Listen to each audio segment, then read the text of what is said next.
अस्सलाम वालेकुम गाइस, आज थोड़ी प्रोडक्टिव बात करेंगे कि दुबई के अंदर क्यों एशियंस की इन्वेस्टमेंट्स बहुत ज़्यादा आ रही है। ओवरऑल दुबई के अंदर तो पूरी दुनिया इन्वेस्टमेंट कर रही है, लेकिन कई हद तक एशियंस की रेशो बहुत ज़्यादा है।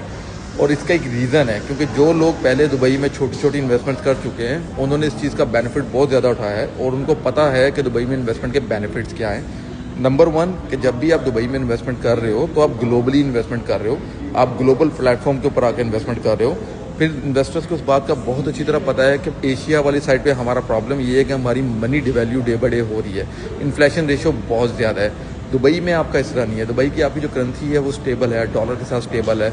आपकी एटलीस्ट प्रॉपर्टी वैल्यू जो है उसकी मनी वैल्यू डिवैल्यू नहीं हो रही है। नंबर 3, दुबई में इन्वेस्टर्स को एक सबसे बड़ा जो बेनिफिट है कि एक तो दुबई उनको 10 ईयर्स का गोल्डन वीज़ा इशू करता है अगर 2 मिलियन के ऊपर की इन्वेस्टमेंट है, और उसका मकसद ये है कि आप जब मर्जी चाहें अपनी फैमिली के साथ दुबई आएँ, दुबई से वापस चले जाएँ। और 7-8 बहुत से ऐसे कंट्रीज़ हैं जिसमें आपको विजिट वीज़ा फ्री एंट्री मिल जाती है, आपको वीज़ा लेने की ज़रूरत नहीं है। फिर इसका एक बेनिफिट सबसे बड़ा जो इन्वेस्टर्स के लिए ये है कि आपका अगर मिलियंस दरम की प्रॉपर्टी है और उसके ऊपर मंथली या ईयरली मिलियन रेंटल आ रहा है, तो आपको उस रेंटल के ऊपर कोई इनकम टैक्स नहीं देना। जो भी रेंट आ रहा है वो आपकी पॉकेट में जा रहा है।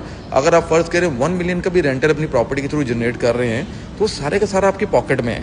फिर आपकी जो प्रॉपर्टी एप्रिसिएशन हुई है जितनी मर्जी अप्रिशिएट कर जाए, आपने उसके अगेंस्ट कोई एप्रिसिएशन रेंट टैक्स पे नहीं करना है। जैसे पाकिस्तान में इस टाइम 44% तक ये लोग कह रहे हैं कि जो भी एप्रिसिएशन होगी प्रॉपर्टी की उसके ऊपर वो लोग उसका टैक्स चार्ज करेंगे। तो दुबई में एक तो ये बहुत बड़ा बेनिफिट है कि जितनी भी एप्रिसिएशन हुई है वो आपकी इन्वेस्टमेंट के अगेंस्ट वो आपकी अपनी पॉकेट में जाएगी, गवर्नमेंट की पॉकेट में नहीं जाएगी। फिर उससे बड़ी चीज़ क्या कि यहाँ पे जो भी प्रोजेक्ट या जो भी चीज़ लॉन्च होती है प्रॉपर्टी, हमारे मुल्क में एक ये बहुत ज़्यादा प्रॉब्लम है कि प्रोजेक्ट तो लॉन्च हो जाता है लेकिन उस प्रोजेक्ट की डिलीवरेंस टाइम पे नहीं होती। और ये तो प्रॉपर्टी में फंडामेंटल है कि जो चीज़ डिले होती है, एक तो मनी डिवैल्यू वक्त के साथ हुई जाती है और दूसरा कि जो डिले हो गया प्रोजेक्ट उसमें एप्रिसिएशन नहीं आती है। दुबई में इस तरह नहीं है। दुबई का एवरी सिंगल प्रोजेक्ट जो भी आप डेवलपर का ले रहे हैं वो आपका एस्क्रो अकाउंट के अंदर होता है, जाता है, वो आपका एस्क्रो के साथ लिंक्ड होता है कि आपका प्रोजेक्ट का जब तक एस्क्रो नहीं आता आप बेच नहीं सकते। और एस्क्रो का मतलब ये है कि कोई डेवलपर भी उस प्रोजेक्ट को डिले करने का सोच भी नहीं सकता। मैक्सिमम 6 मंथ का ग्रेस पीरियड होता है या 1 ईयर का, और उसके अंदर आपने डिलीवरी करनी ही करनी होती है। तो मल्टीपल बेनिफिट्स हैं और लोग इस चीज़ को अच्छी तरह समझ चुके हैं कि उनको किस जगह पे इन्वेस्टमेंट करनी है, जिसकी वजह से रेशो बहुत बढ़ गई है और दुबई अब लोगों का प्राइमरी घर हो गया। पहले ये सेकेंडरी होता था, लोग आते थे टूरिज्म के तौर पे।